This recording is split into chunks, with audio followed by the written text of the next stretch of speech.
Hi everyone, welcome back to Quarantine. I'm Amy. I use she, her, hers pronouns. And I'm Mitch, and I use he, him, his pronouns. What's our question of the week, Mitch? What have you been listening to as like your pride jam so far this season? Okay, so it's not really a jam if you're into spoken word poetry.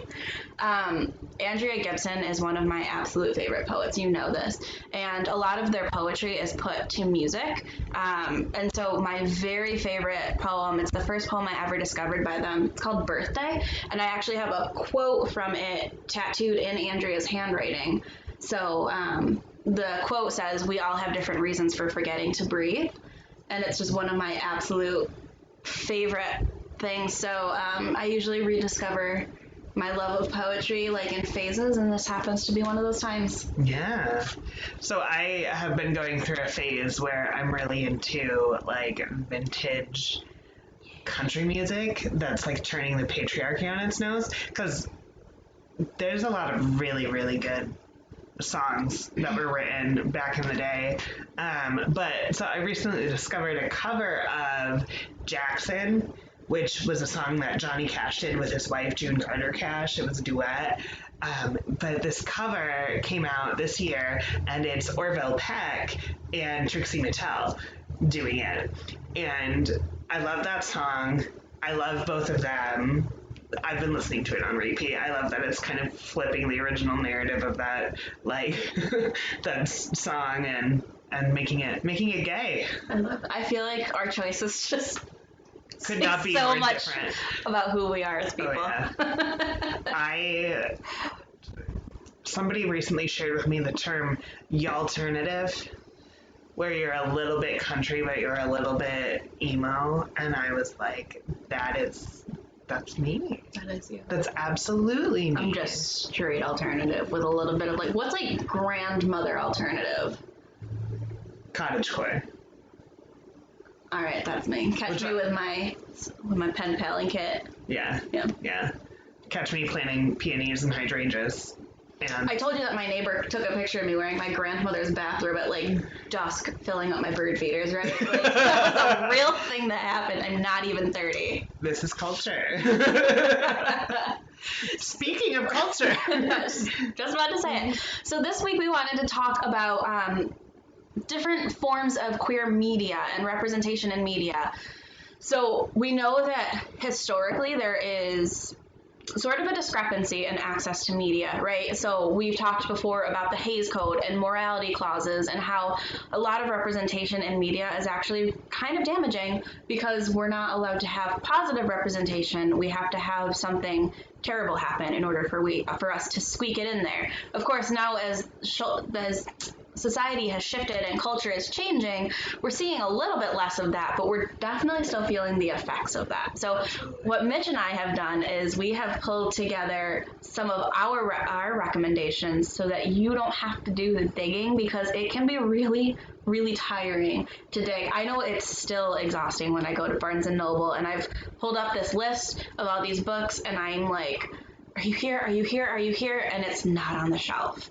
So we are sort of trying to mitigate that and give you some recommendations of things that we like in media. Yeah, and so I will start with the caveat that, like, there is a way to talk about the tough things that people go through in a way that isn't, like, triggering or damaging. And so while maybe not everything that we're going to talk about is necessarily, like, a feel-good, I've personally stuck to stories that at least end well, because we do go through hard things in life, and a lot of that gets portrayed in media because that's been the reality for a lot of people. Yeah. So we're just going to give you a handful of recommendations. Do with them what you will, but we'll go ahead and get started. So, of course, the first person I brought up was Andrea Gibson. Andrea is just...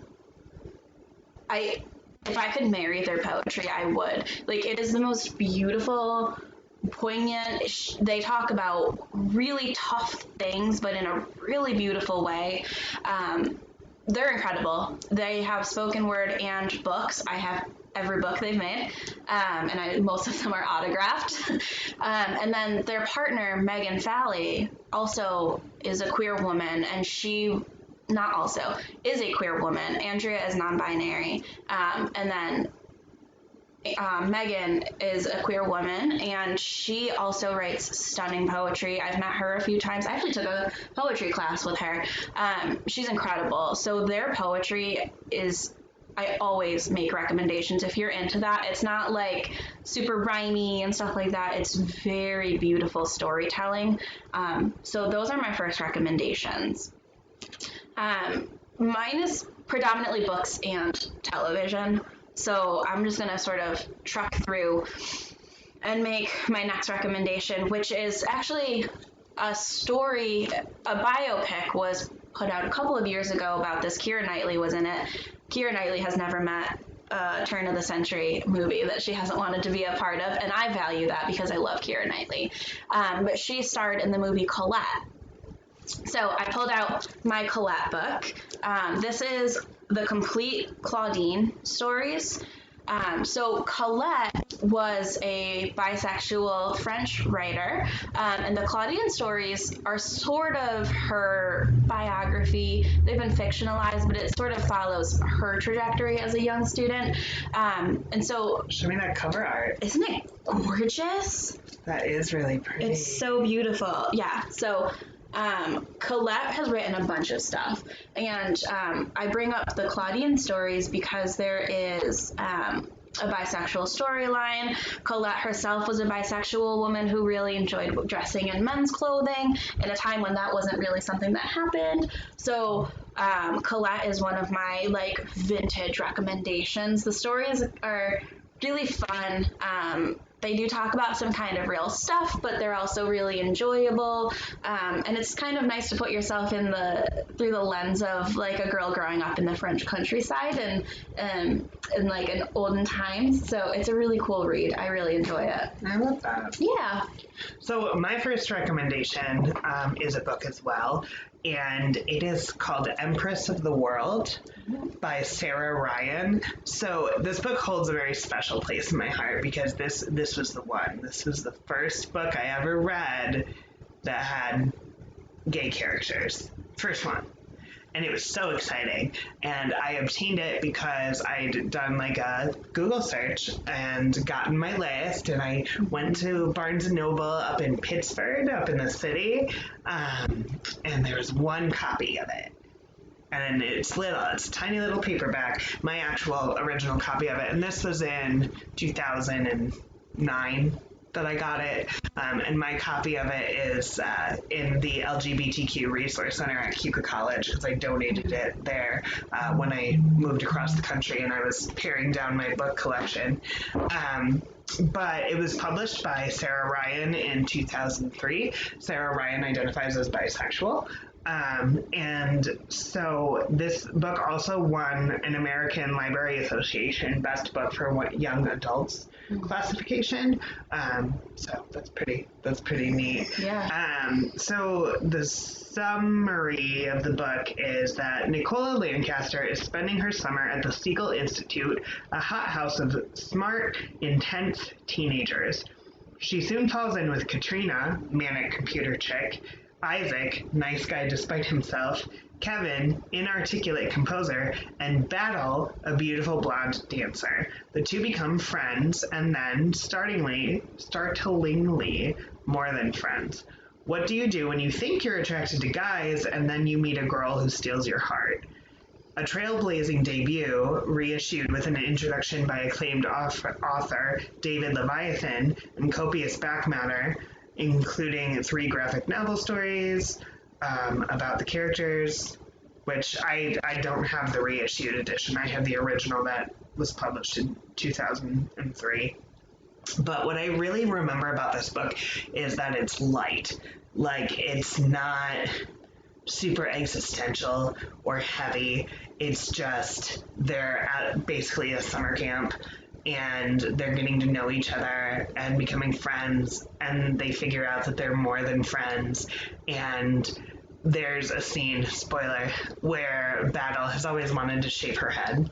And so Nicola helps her shave her head. And I think that was an inkling for me of the gender feelings that wouldn't come until later. But just, to me, as a young adult, like that idea of shaving your head and like taking over your own expression, your own gender expression, like that was the most liberating feeling I could imagine. It was the feeling of shaving your own head. And so I remember when I first hit my transition and I decided that it was time for me to get the short hair I actually wanted. My dear friend Ashley actually is the one who did my hair. And I remember thinking about this book when I was getting my hair done. That's the effect that it had on me.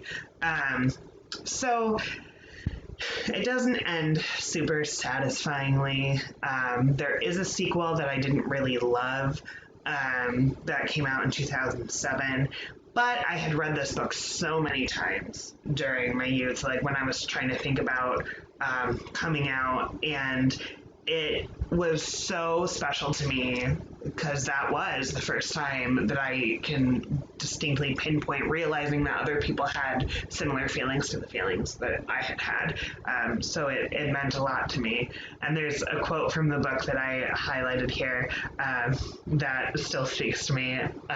Do you ever have the feeling that everybody is making everything up all the time? I love that.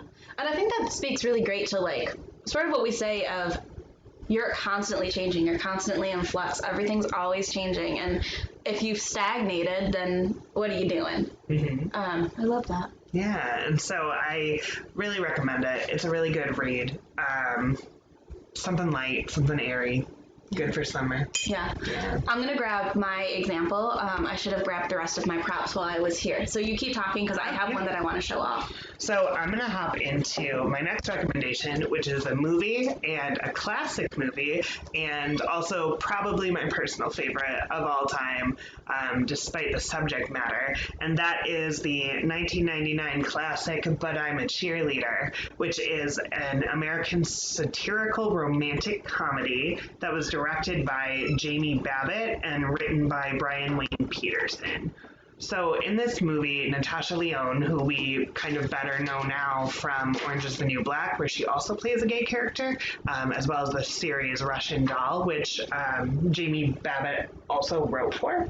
Fun fact. I love that. She stars in this movie as Megan Bloomfield, who is a cheerleader at her high school, and her parents, with like super overt religious overtones, I won't even call it an undertone, overtones, send her to a residential inpatient conversion therapy camp in this movie. Now, right out the gate, you're thinking, that's not funny. No, it's not funny.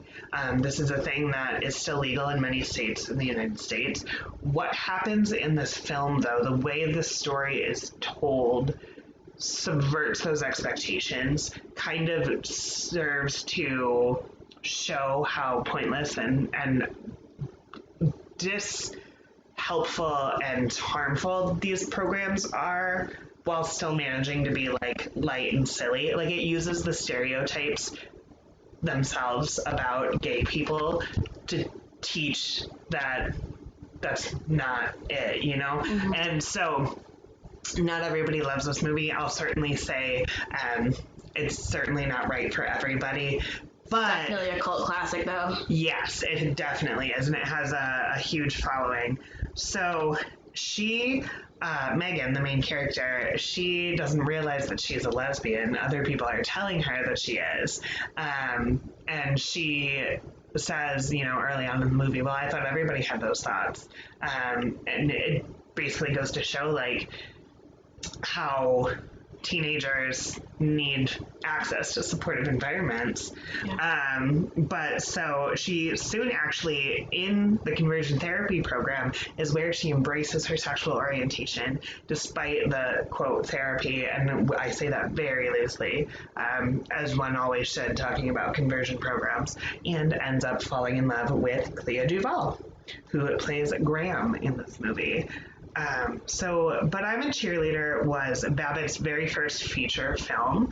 It was inspired by an article that she read about conversion therapy, and then she had childhood familiarity with rehab programs because her mom ran like a 12-step halfway house for alcohol abuse. So she kind of like put the two together. Like her elevator pitch for the movie was a lesbian goes to conversion therapy camp and falls in love.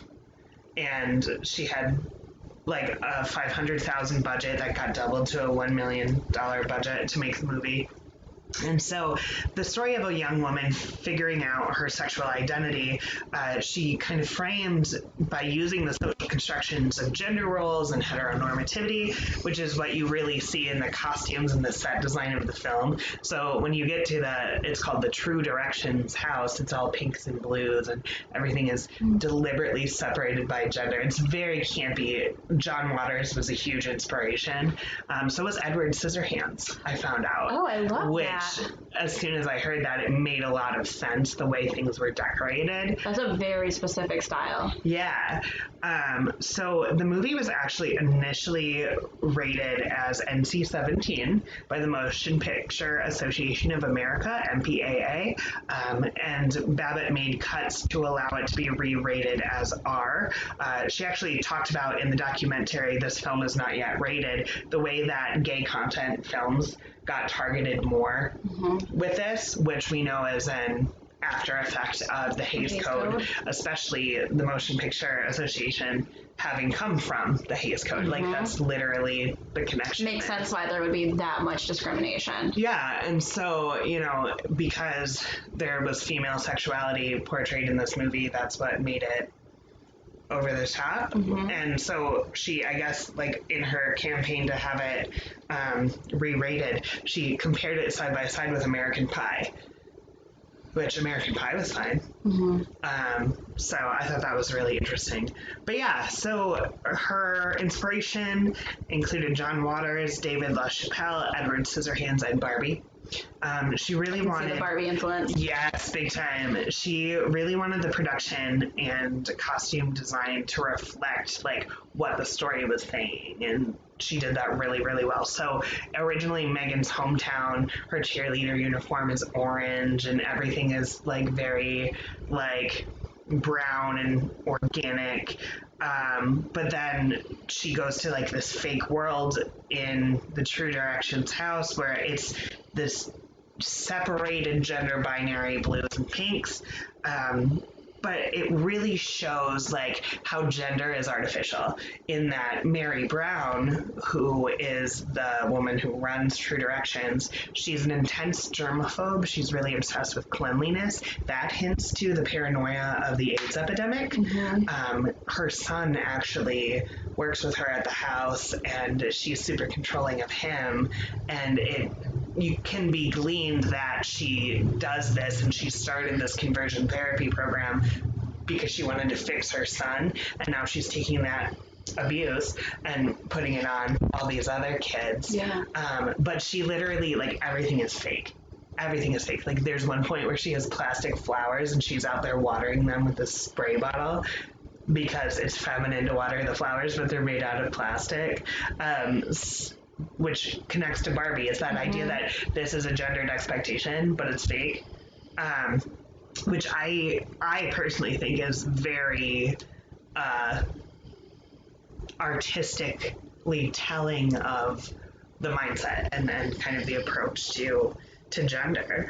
I did want to know something that I learned when I was researching this movie to like talk about it today, was that originally Babbitt wanted Rosario Dawson to play Megan. Oh, really? Yeah. So you know her because she plays Meanie in Rent. Another queer classic. But the executive producer of the film persuaded her that because Dawson was Hispanic, she wasn't a good fit for an all-American character. Really? Yeah. And because of that, she made a conscious effort to cast people of color in the rest of the movie in an effort to combat that, which she describes it as, in her words, quote, "There's racism at every level of making movies," which is a very timely message, I thought. So from the beginning, she intended characters to be played by actors of different races. So Mike, who works at True Directions, is actually played by RuPaul, and it's one of the rare times you see RuPaul out of drag in a film setting. And then Dolph is played by Dante Basco, and Andre is played by Douglas Spain.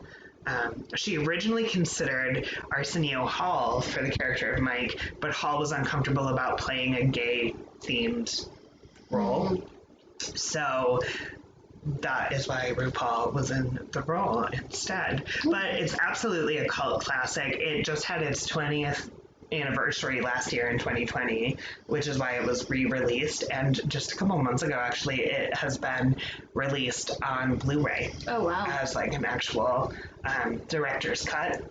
And she now, Babbitt, is directing and producing television shows, and so you may be familiar with her work on, but not limited to, Gilmore Girls, Castle, Ugly Betty, Girls, The Marvelous Mrs. Maisel, The L Word, and there was another one that I saw that I got really excited about. Where is her filmography? Brooklyn Nine-Nine. She worked on Brooklyn Nine-Nine, which we love. I actually have Brooklyn Nine-Nine on my list. Oh, no way. Yeah. You want to do that one next? Yeah, I'll do that one next. So Brooklyn Nine-Nine is, it shows on NBC right now. It's created by Mike Schur, Dan Gore, that production team.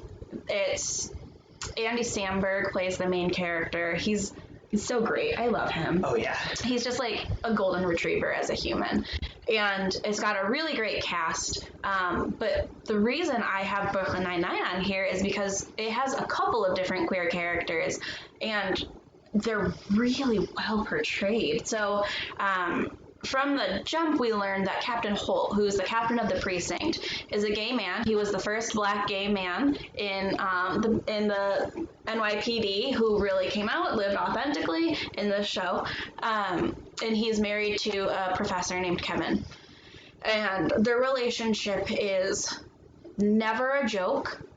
It's always just a very organic, I'm going home to my husband. We don't talk about work. We have our separate interests, and we're in a very healthy relationship. Who plays the husband? He's in The Good Place as well. I can't remember his name. Oh, goodness. Yeah, he's the judge, right? Yeah. Oh my gosh, I'm looking it up. But it's really great representation of queer characters, because it's never the butt of a joke. His queerness is never for comedic relief, except for in a couple of instances where I can't even call necessarily, but in a couple of instances it's sort of similarly to how queer people will joke about it, of like, move, I'm gay, right? Like, it'll be sort of similar to that, but it's never the butt of a joke. They talk often about how it's a driving motivator for him to make the precinct better than when he first took over the office. So he's a great character. I love him, and his character development over the 6 seasons is just, I love him. But then later on in the series, and this is a spoiler alert, but Rosa comes out as bisexual, and Stephanie Beatriz is actually bisexual in real life.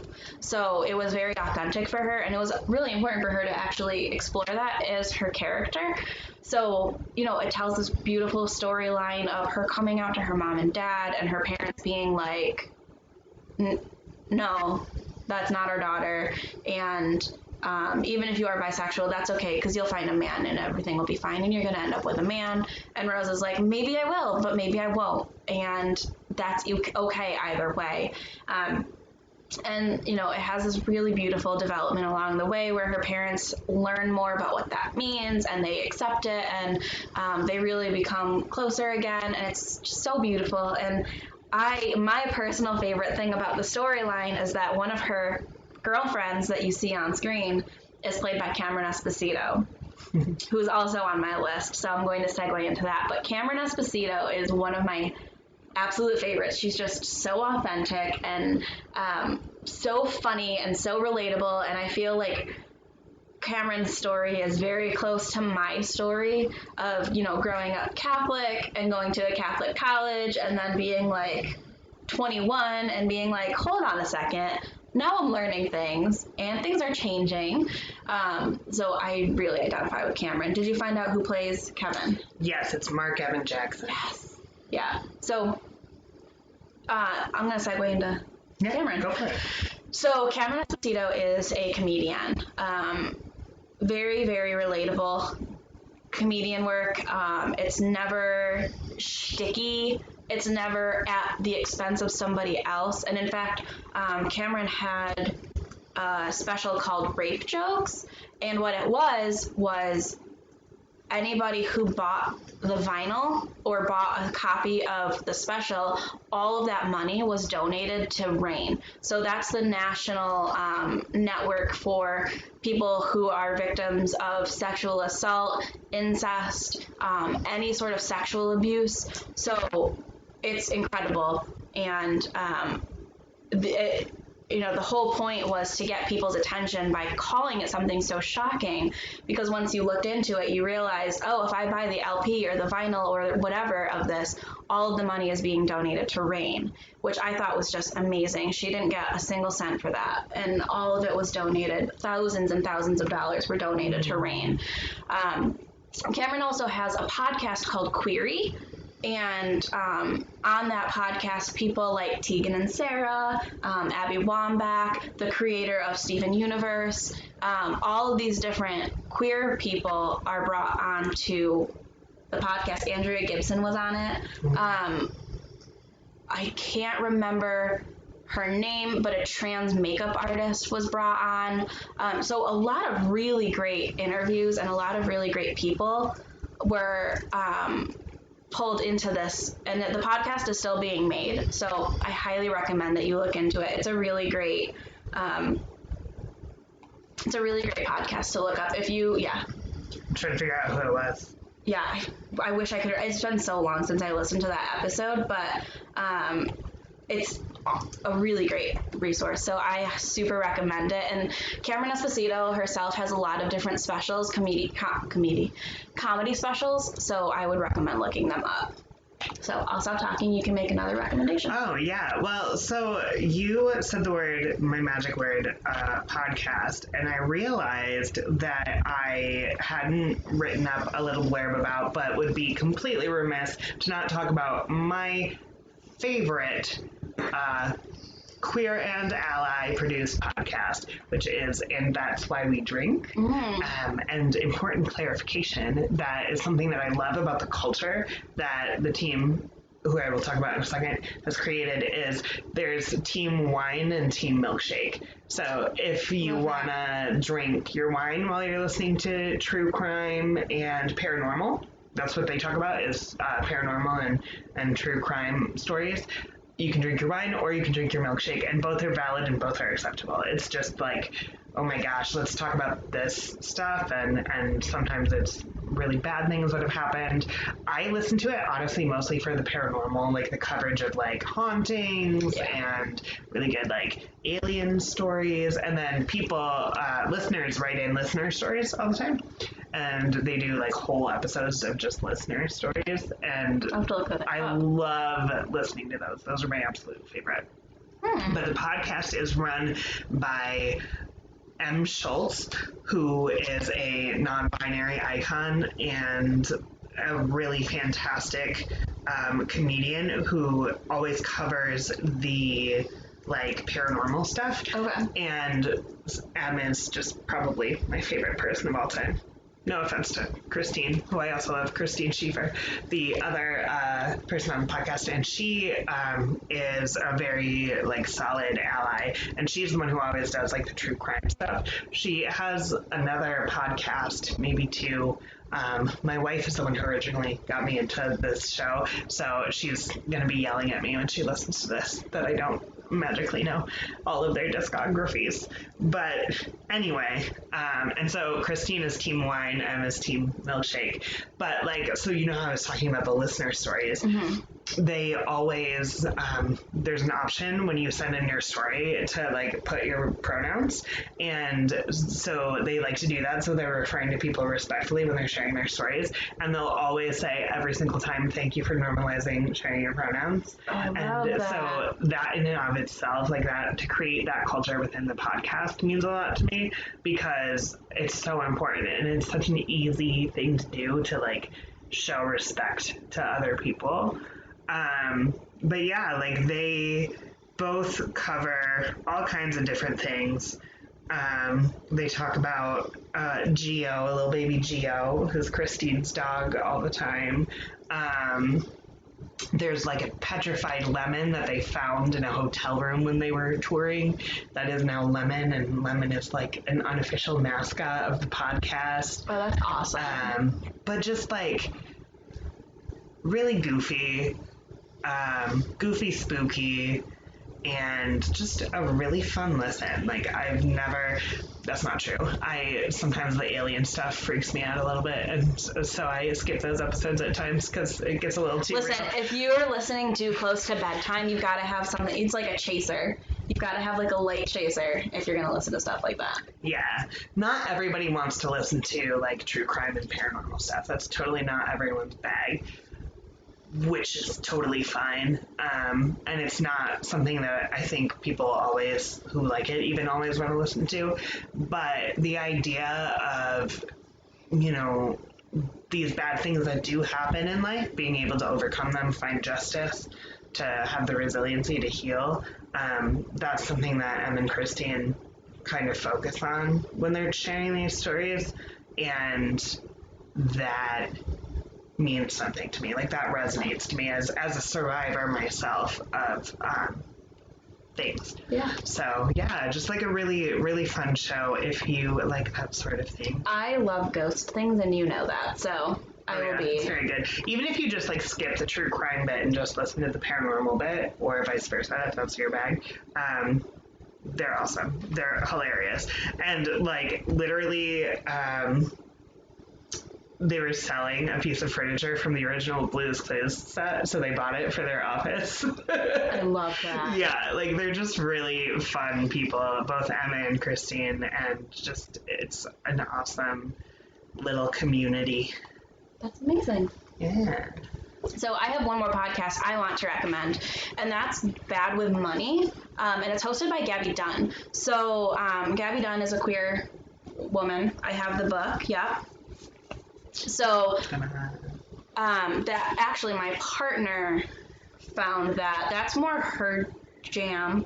She's very into like self-help, how to grow your business, how to manage your finances, and I'm like, here, I don't want to do any of that stuff. But she's very interested in that kind of stuff. So she bought the book for me to read because she knows that when I'm in my car listening to podcasts, it's usually like Office Ladies or, Cameron Esposito. So she bought the book for me, and it's really interesting. So Gabby Dunn talks about finances and stuff, but she also brings in, journalists and activists and politicians, and she talks about a lot of social justice stuff. So it's really a very interesting podcast and an interesting book. I actually really recommend you read it because it's very digestible. She was very much like, nobody taught me how to be good with money, so I've always been terrible with money. So as a queer woman of color, here's how I forged my path. It's just a really awesome resource. Mitch is flipping through the book right now, but it was really helpful, and it's really helpful to help. It's helpful to sort of teach structuring finances and sort of setting you up in moving forward, because we know that the world we've inherited is a much different world than the world our parents inherited, and so it's a different type of structure that we as millennials and Gen Z have to be structuring around. Our economy is completely different, and classes are sort of changing, so there's a lot less home ec, there's a lot less focus on more real life skills and a lot more on history and all of those things, which are important, but it's also really important that we're teaching people how to get your life together. Yeah. And financial literacy is a very critical life skill that crucial. most of us were not taught in school. Yeah, and like, so I remember something that sticks out for me is we were taught how to balance checkbooks in 6th grade, and then we never talked about it again. Mm-hmm. So when that skill actually became relevant, that wasn't something that we even touched on, you know? Yeah.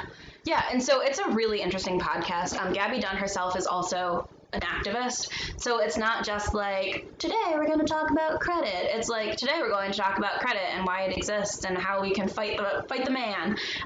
It's really interesting. I highly recommend it because you get education and you get a really engaging host. And if podcasts aren't your thing, her book is fantastic. It's very digestible. It's very real life. So yeah. It's a great recommendation. And honestly, I think I should get points from Sarah for recommending it because that's her jam, and I'm always like, yeah, I'll read it later. She bought, she's bought like Rachel Hollis, and my friend is trying to get me on the Glennon Doyle wagon, which I'm not there. I've tried, but she's really into those kinds of books, and so that's something that she really loves. It's really refreshing, though, to have one written by someone within the LGBTQ community, because there are things that we have to overcome and stigmas and assumptions that we have to overcome that, like, you only understand if you're part of the community. Mm-hmm. Like, there's a legitimate, like, stereotype and a self-fulfilling prophecy, I think, that a lot of us believe, that gay people are bad with money. Mm-hmm. Like, that's a legitimate thing that has been weaponized is that, you buy things that are frivolous, or you're not going to ever have a house because you spend a ton of money on avocado toast. Like, that's very codedly directed at the queer community. Mm-hmm. And so to have someone who gets it talking about that is super, super helpful. I actually just saw recently, and when I find it, because I'm not finding it easily, because of course, why would I?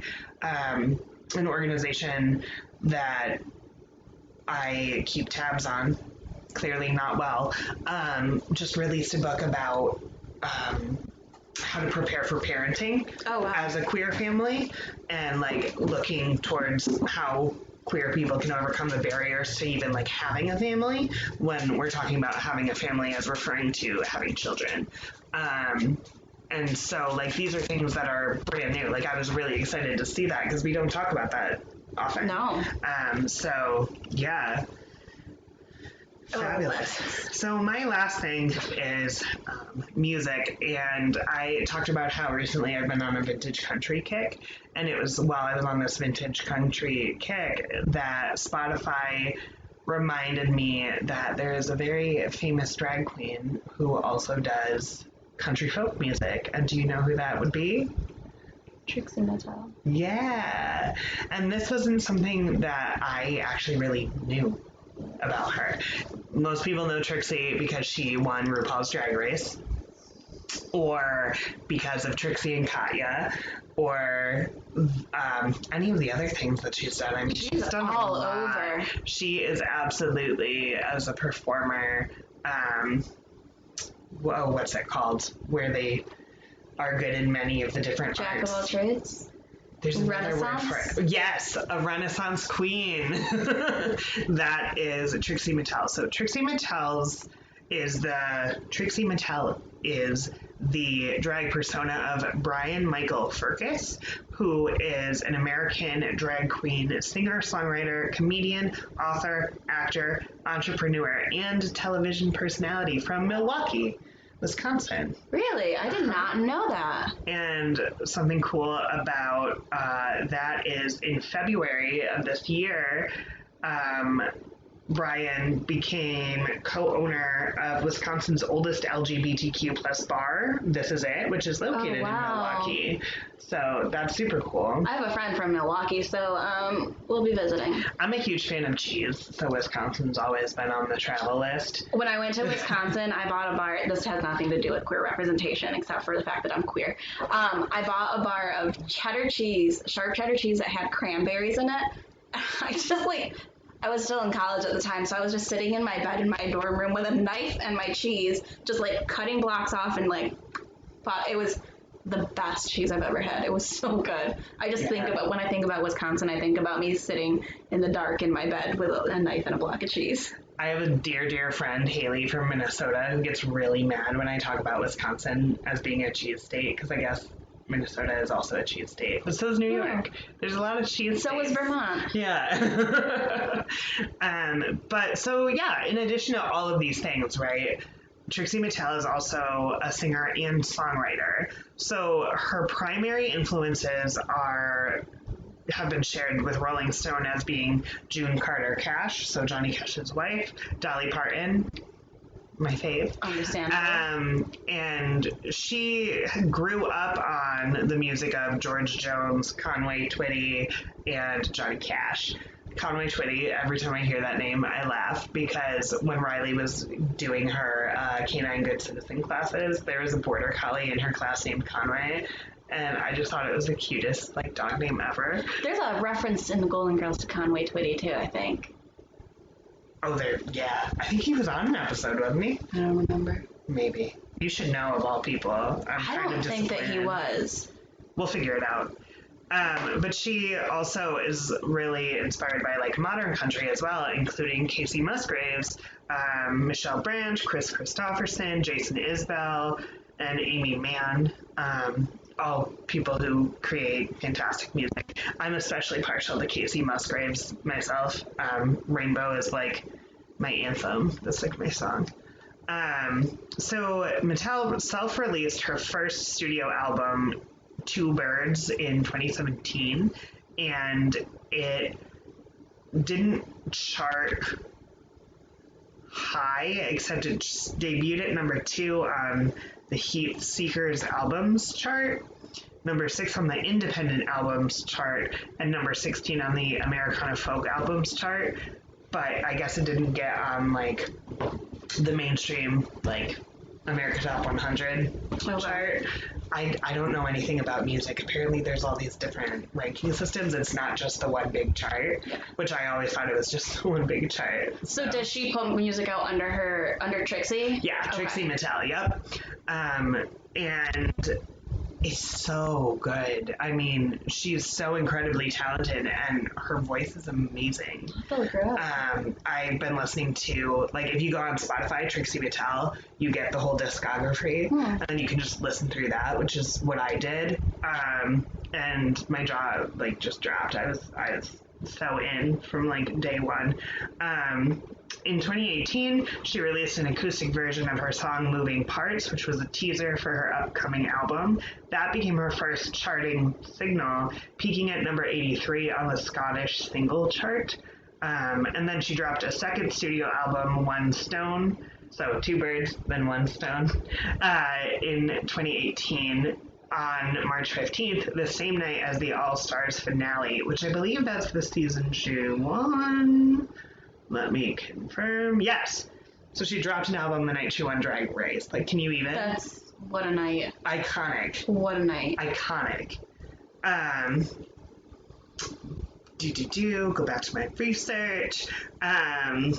The album peaked at number 16 on the folk albums chart, number 10 on the independent albums chart, and number 1 on the Heat Seekers chart, becoming Mattel's first album to reach the top spot on a Billboard chart. So apparently they're all Billboard charts. I don't know. I don't understand. The thing is There's too many charts. I think is really cool is folk music has been historically very heteronormative, very super cisnormative. I can't think of somebody else who subverts gender roles that is mainstream charting on the folk scene yet. yet. There's still time. There's still always time. There's still hope. And God, would I love a trans man country singer. I might have to be one. That would be fun for me. I'll be a groupie. It's fine. And that's a misconception and a stereotype, right? Is that assuming it's a super heteronormative, super like patriarchal culture? Because a lot of people have shown us that it very much isn't. Like Tammy Wynette and Loretta Lynn and Dolly Parton, who really are the ones that I love because they challenge that, right? Mm-hmm. Even in very subtle ways and in some not so subtle ways, which I just adore.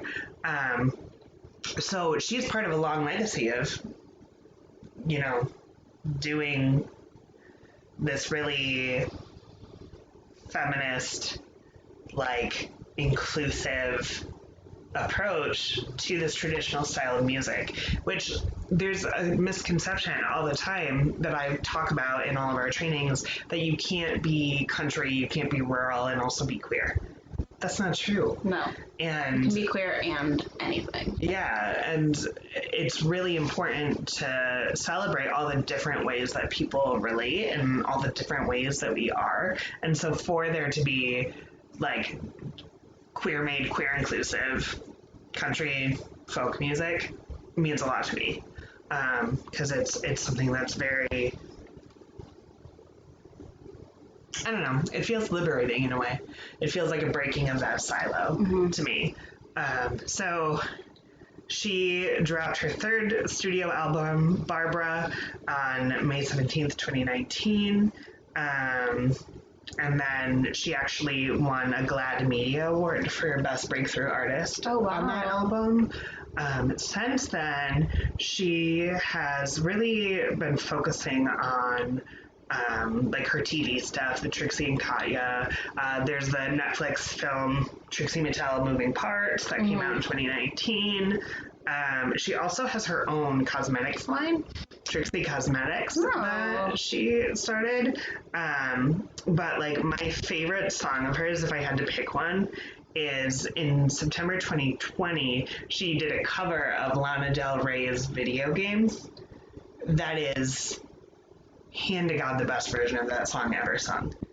It's hauntingly beautiful, and like she kicked the tempo up. Like I'm old enough that I remember when Lana Del Rey sang that song on SNL, and it was not a vibe.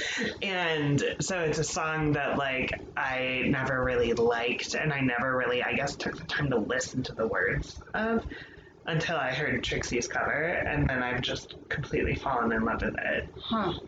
Which is really interesting. And it just goes to show the way that different artists do things differently. It's no surprise that I love cover songs. I like different people doing songs that belong to other people and like sharing their own interpretation. I think that's a way to do art that's really, really cool that gets kind of considered like stealing in other art forms, but in music, that's something that happens a lot, and it usually turns out pretty cool. Yeah. So, not the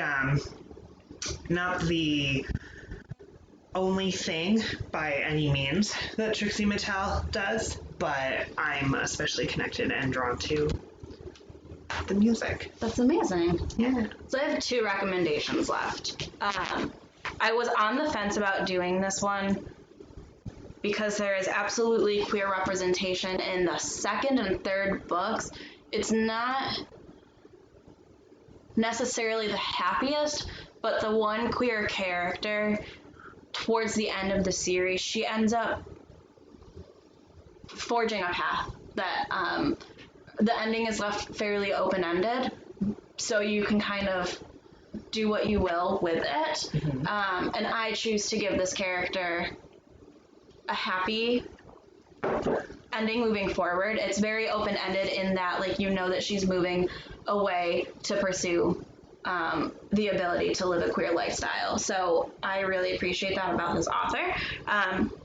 So this is my very, very, very favorite book. It's called A Great and Terrible Beauty. It's actually a trilogy. Anybody who has spent more than 5 minutes in a room with me knows that I again, if I could marry books, I would. These books, I started reading them in like 8th grade, maybe. They're turn of the century, late 1800s, sort of like a Gothic history. It follows a character named Gemma Doyle, and actually this character is who I'm going to be naming a child after should I have a girl. She has these visions, and she's living in India, and then her mother dies, and she gets sent to England to go to like a private boarding school, basically. And along the way, she finds out about all this history of this thing called the Order, and she meets up with these girls, and if they start off as enemies and they end up becoming this tight quartet. It's just incredible. It is so beautifully written. There's a lot of supernatural, a lot of paranormal, a lot of magic, and it's just incredible. It talks about secret societies, and it's just amazing. But in the second book, one of the characters we find out that she's actually queer, and that comes up. What? Oh, no, I said I was going to sneeze, so now it's going away. Okay. So we find out she's queer, and we sort of, it's not just like I'm queer, bye. It ends up coming back later in the second book, and for quite a bit of time in the third book. The third book is huge, but it follows this character a little bit and her storyline, and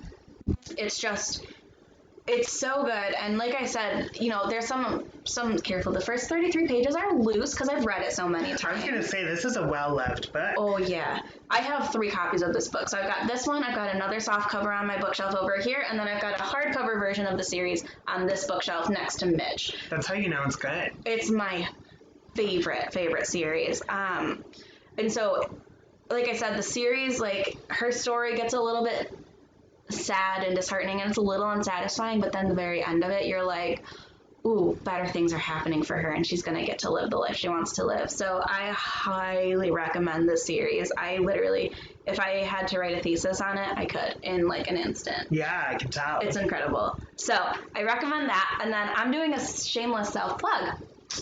So there we go. I wrote a book in November. It's called After the Last Fall. And I specifically wrote this book because I was sick of not finding, it matches your head perfectly. I was sick of not finding good representation about queer women in media at all. And, one of the things that was so important to me was that there be a happy resolution talk about all the time. Yes, I am so sick of there being representation where it's fine but something tragic happens. So this is a young adult fantasy novel, and it follows the main character Jace, and like as she's going through trying to find her sister, she learns all of these secrets that have been kept from her and her it's called a court, basically her country. And so she's finding out all of these things, and then she meets a character, and it's very clear from the start that she's queer. She doesn't hide it. She doesn't lie about it. And no tragedy befalls her because she's queer. It was really important to me that I write a book about a queer person who doesn't die or have some tragic end. So that's my shameless self-plug. I'm working on the sequel right now, but that came out in November during the pandemic, so that was a really thrilling. Yeah. And if you're interested in Amy's book, there is actually an autographed copy, yes, in our FLX Pride raffle. With artwork made by one of my friends, a fan. Yeah, so that is actually an item that's in our raffle to support our year-round programming. Yeah. So awesome. And segue to check out our raffle. Check out our other videos that have been posted as part of Pride Month. We've also got even more amazing events coming up. So this week, that includes our FLX Pride Trivia Night is coming up on Thursday. We'll be there. And then we're heading towards some pretty exciting stuff, including an author panel of other queer authors that the OWL Library System is hosting that's coming the week after, as well as the Cured documentary screening, the National Women's Hall of Fame panel. Lots of awesome stuff still yet to come. Yeah, we are Pride Month. barreling through June. Yeah, we're already the 10th. We're already as we're recording this, and it's when this comes out, we're going to be next Tuesday is halfway. Yeah, which is bananas because it feels like it's been a minute. Yeah. Yeah. It'll be July before we know it, and we're gonna celebrate Pride all year round by continuing to check out all of the awesome more and new queer media that continues to be made. I think in just 10 years thinking about how much more representation there is, and specifically, like, I'm still kind of holding my breath for more personally trans masculine representation because there really isn't a lot, and what is not the best. Great. I will say that the TV show The Fosters did an excellent job. Yeah.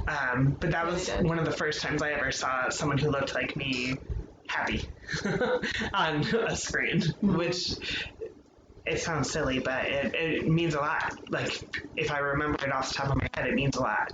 So I think there's only more and more exciting things to come in terms of representation and what we're going to see. Absolutely. So stick with us. We have a ton more that we could talk about. We've got a lot going on for the rest of the month. So we'll be here if you need anything. As always, we're going to put all the hotline information in our About Us section for this video. So we're here. Please reach out if you need anything. And other than that, we will see you next time. Happy Pride. Happy Pride. Bye.